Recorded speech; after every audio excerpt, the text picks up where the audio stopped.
Hey everybody, how's it going? This is Babylon 5, this is season 2, this is episode 15.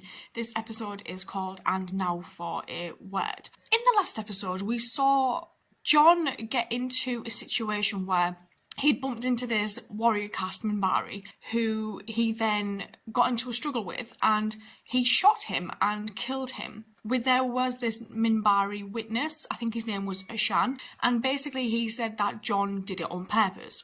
And it seems to me like the further we get into season 2, it's becoming quite reminiscent of season 1 in some ways. Like how Jeff always seemed to face these obstacles as though there was somebody there that wanted to get him out of the way. And I do feel like we may be starting to go down that territory slightly with John, because we know John was picked as Jeff's replacement by President Santiago. What if Clark has an agenda of Jeff's gone, now get John gone? That's kind of the impression I'm starting to get. We saw how Delenn and John clashed at times during the last episode, but then also came together once John learned from Londo that the Minbari do lie if there is a reason to lie, if it's to save somebody's honour. So he did what he had to do to save Lannia's honour and the honour of his caste. And that seemed like a really nice little bonding moment for them. And it seemed to show how, you know, John does actually have empathy toward Lannia and the situation he would have been put in. And I think Delenn really appreciated that. Not really sure what to expect from this episode, so I'm just going to get straight on into this. Let's go. We interrupt our regular evening schedule to bring you the following special program. September 16th, 2259. The Interstellar Network News presents 36 Hours on Babylon 5. Oh my god! Only the Mars colony, plagued by scattered groups of separatists who have used acts of terror to intimidate the Earth-loyal majority, has proven more controversial than the Earth Alliance station Babylon 5. From its highly publicized debut 3 years ago, recent polls indicate a growing dissatisfaction with the time, money, and effort consumed by this spaceborne community. The most important rule of survival aboard Babylon 5: expect the unexpected. Survival? The voices you are hearing are the ship's captain and B5 command and control. Non-transport Natan, return to your holding position at once. I repeat, return to Shadraka! Centauri vessel Malios, break off. Natog! Natog! Oh, no. 30 minutes ago, a Narn vessel opened fire Oh, on the God. Centauri transport without warning or I didn't even think of this happening. The bodies of the dead and wounded are being brought to this central docking area for transfer to various med lab facilities on Babylon 5, which are already working beyond maximum capacity. Behind me is Dr. Stephen Franklin, Chief of Staff. Dr. Franklin. For immediate surgery and full CAT scan. I need more region packs over here, people! Dr. Franklin, Cynthia Torkman, ISN News. What happened? He's here? busy. Said something about an ambush. I keep his head elevated 30 degrees minimum or he'll choke on his own blood. Can you say what Look, the I'm reason sorry. was? Captain Sheridan, Cynthia Torkman, ISN News. Do you have any comment on what just happened here? No comment at this time. Doctor, What about the Narn vessel that attacked the transport? we dispatched a fighter wing to apprehend them. We won't know anything more until they're in protective custody. If you will excuse me, please. For the Nam to carry their vendetta against our people into neutral territory. Oh. Then the attack on your transport was completely unprovoked. You can see why he's the ambassador to Babylon 5. Then can you tell us why your ship opened fire on the Centauri He's transport? clever. I'll issue a statement after I've consulted with my government. Are you saying your government sanctioned this attack? No. Do you think attacks of this nature put everybody aboard Babylon 5 in unnecessary jeopardy? Often, We are yes. already in far greater jeopardy than you can possibly imagine. For all the apparent danger in this part of space, it seems to have had little effect on travel. Nearly 250,000 humans and aliens are here at any given moment. While most are in transit to distant worlds, many others actually live and work here. Yes. You don't have to be crazy to work here, but it helps. I suppose there is a certain attraction to being out here on the edge. He actually just makes me laugh, John, for no reason most of the New time. Frontier is right. When Babylon 5 went online in 2257, odds makers from New Vegas to Lords of London were predicting it wouldn't last 6 months. Well, I've never been Is very that the much whole on point gambling. of this? To try and Right from make the time Babylon for- 5 not You were be originally here a anymore? Starship captain, correct? Yes. The Agamemnon. Our job was part military patrol, part diplomatic mission. We went around to most of the non-aligned worlds. Which probably did an appearance, is why he at was least, that's Santiago's what- choice to replace Jeff. Babylon 5 has been through some dramatic changes in administration since it became operational. Yeah. Would you attribute these changes to bad management? No. Or to quote former Senator Hidoshi, is this horse just too big for anybody to ride?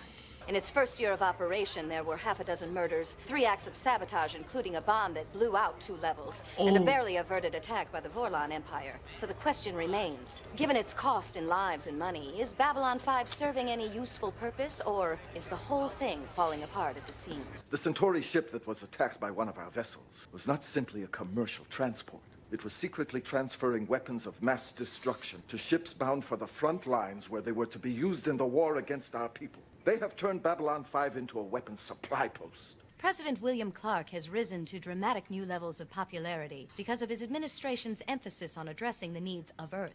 As a result, recent hearings in Earthdome have openly questioned how much time and money should be invested in a project that seems perpetually bogged down in non-human conflict. Speaking as someone who did his part in the front lines, I'd have to say we still haven't fully recovered from the Minbari War. And we haven't anywhere near the level of technology we would need in the event of another major conflict. And anybody who thinks that we could hold our own against the Minbari, the Centauri, and God forbid the Vorlons is just plain kidding himself. You sound angry about it. No.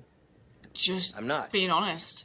Anytime you lose a war, you just wait a few years and you'll hear from everyone who thought that we could have won if they'd have done the fighting. Except, of course, Captain, we didn't lose the war. The Minbari did surrender. Yes, for reasons. For reasons. His smile then. Probably the most elusive of all the aliens is Ambassador Koshnaranik, a representative of the Vorlon Empire, sent here roughly 2 years ago. He won't meet Nothing you. is known of the Vorlons. In fact, 3 expeditions sent into Vorlon space over the years have never returned. Like the Centauri. The Vorlon government said they had met with accidents and suggested no further expeditions. Second in elusiveness to the Vorlon is Ambassador Delenn of the Minbari Federation. After initially refusing several requests for an interview, Oh, she bless finally her. agreed to talk to us. Since very few humans have ever been allowed on Minbar, perhaps you could start by telling us a little about your world. We have 3 basic languages. Len-A, Vik, and Adranato, which is the language of the religious caste. Her Can you give us an language. example of Adranato? Nich, Sak, Shlek, Slemva. I am your friend. In peace. Your appearance, though, isn't typical of your people, is it? Oh, no. No. According to station records, you looked quite different a year ago. I volunteered for this change. Yeah. In the hope that it would lead to a better understanding between our peoples. Over 250,000 humans were killed in the war with your people. Lady! How do you think the families of those victims will feel about your change? I don't know. I think they would feel hurt, betrayed. This is why she didn't say That yes by to the assuming interview to human start face, with. You're taking a part of us you're not entitled to. What would you say to them? To all the A piece you're husbands not and entitled wives to, and children but and brothers and Minbari sisters souls of are the being people reborn who in were humans. Killed in the war with your people, and now see a Minbari with a human face. I'm sorry. Can we stop this? Oh, I just want to give her a hug.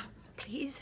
An inspection of There the were destroyed weapons. Centauri has found conclusive proof that she was carrying fusion bombs and support equipment for ion cannons, mass drivers, and heavy energy weapons. We have already filed a complaint with the Centauri government on the grounds that Babylon 5 is neutral territory. Yeah. And is not to be used as a staging ground or a munitions depot. I may make an It is this kind of irresponsible He sat there like a activity, petulant Ambassador, child. that endangers this station and everyone here. Classified It will not be info are tolerated. transferred outside the station. The risk to Babylon 5 is minimal. They're doing what they always do, using details to distract us from doing what must be done. There are 7 more Centauri vessels berthed outside. What if they've all got I have reason to believe weapons? that they also carry weapons of mass destruction to be used against our people. Balls. The hell? Captain, we need you in CNC. We've got a shooting war going on out here. We got Ambassador Malari on the link. Put him through.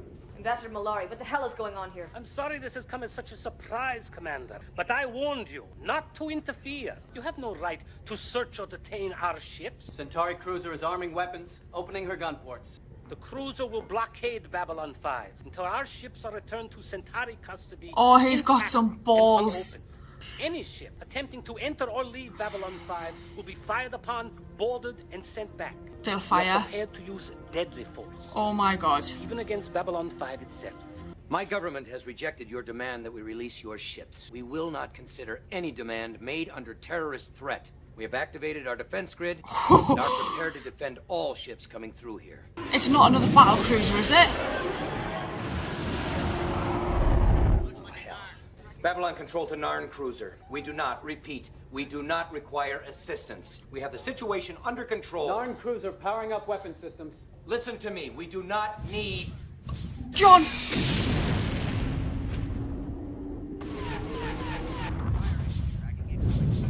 This just got messy. Get me that cruiser, and I don't care how you do it.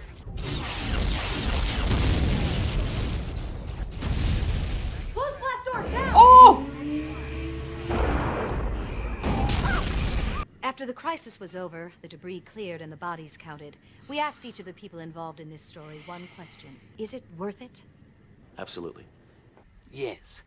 I don't know anymore. I used to think so, but now... Oh, if Jakar loses faith, then Of course it is. things aren't For the good. simple reason that no one else would ever build a place like this. Yes, but not for any of the reasons that you've probably been told. The job of Babylon 5 is not to enforce the peace. It's to create the peace. See, in the last few years, we've stumbled.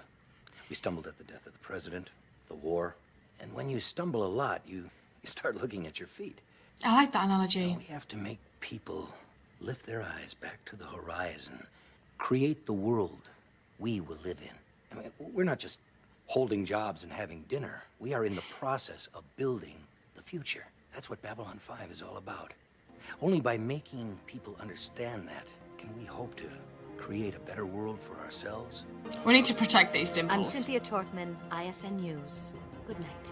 I never expected an episode like this at all, but it was absolute genius to throw this in there, because not only does it show us Jakar's viewpoint of the situation, Londo's viewpoint of the situation, obviously Delenn's state of mind at the moment as well. When we saw the lady interviewing her, and she initially declined the interview numerous times, I believe, and then when she finally did do it, this woman was basically throwing all these statistics at her about the Earth-Minbari War, which obviously really distressed Delenn, because she went through this change to build this bridge between the two races, and we've seen last episode how some of her own people, Urshan, just would not accept her, and we've seen in Gropos where the Earth soldiers wouldn't accept her either. So she underwent this change to be the person that brings these races together by becoming part of each of those races, and she's pretty isolated actually. Without Linnea, she's really got nobody. So to see that and to see her reaction to all of these things being flown at her by this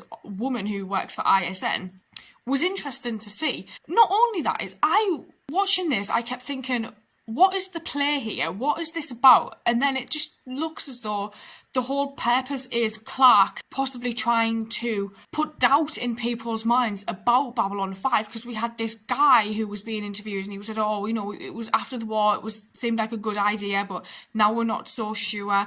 And then we kept talking about all of these aliens being present and how Clark's working for Earth and what he's doing for Earth, and they threw in bits about Mars being disruptive, and all I'm thinking of is, again, it took me back to Gropos, just those little throwaway lines, really, that end up not being throwaway lines, where Stephen's dad's kind of saying, look, why are you working on the aliens, work on the humans? This had a similar kind of message behind it, where it was basically just like, focus on Earth, they're the important ones, distance yourself from the aliens. That's the vibe I was getting.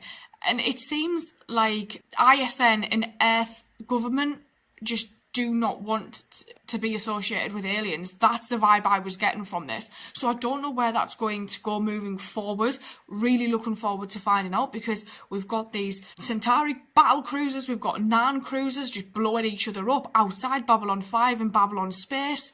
And it's like, this was a massive turning point, because just watching the scenes in the meetings where everything was up in arms, we've not really seen that to that extent.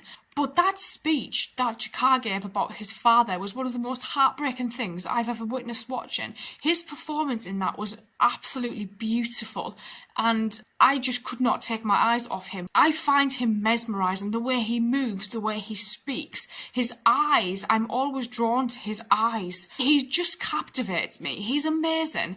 I'm going to go watch the next episode. I will see you guys later, so thank you.